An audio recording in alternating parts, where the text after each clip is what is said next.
This was a case report a long time ago. This was my wife's uncle. He snored.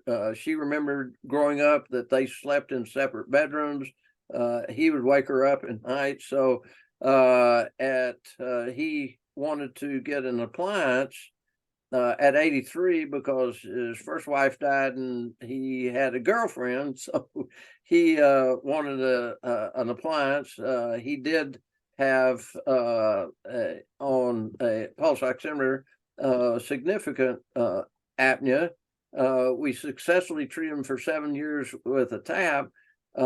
He was permanently protruded, as you can see, and after 5 years, had no dysfunction, normal function. At 90, he lost his girlfriend, so he stopped wearing it, and he died at 95. The nice thing is that both he and his wife gave their bodies to the medical school, and the head of head and neck anatomy was a good friend of mine. And so we got Uncle Sid's head and was able to look at his jaw joints. So this is his postmortem CTs. And as those arrows show, absolute normal condylar fossa relationships. Next slide there. And this is a reconstruction of it, and absolutely normal. And my friend who's head of head and neck anatomy at the school happens to be an oral surgeon. So what he did is cut and almost do like a mandibular resection and move the lower anterior portion of the mandible back, and the teeth fit perfectly. Next slide there.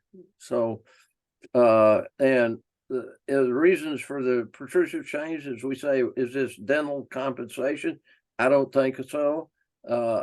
This is certainly not muscular adaptation. So I think this was skeletal adaptation and growth in the changes in the condyle and actually growth of the condyle.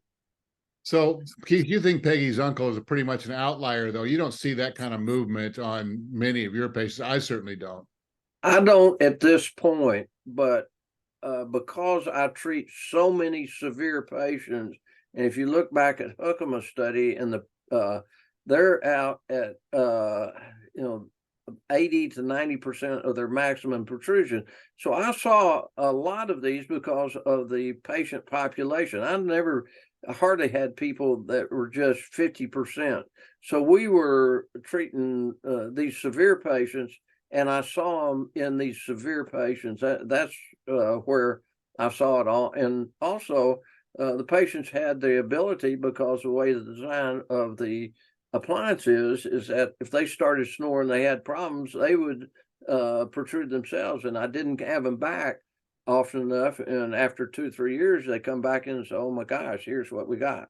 So these are kind of the experiences I've had. So this is why we've done what we've done. Yeah, I don't see it now.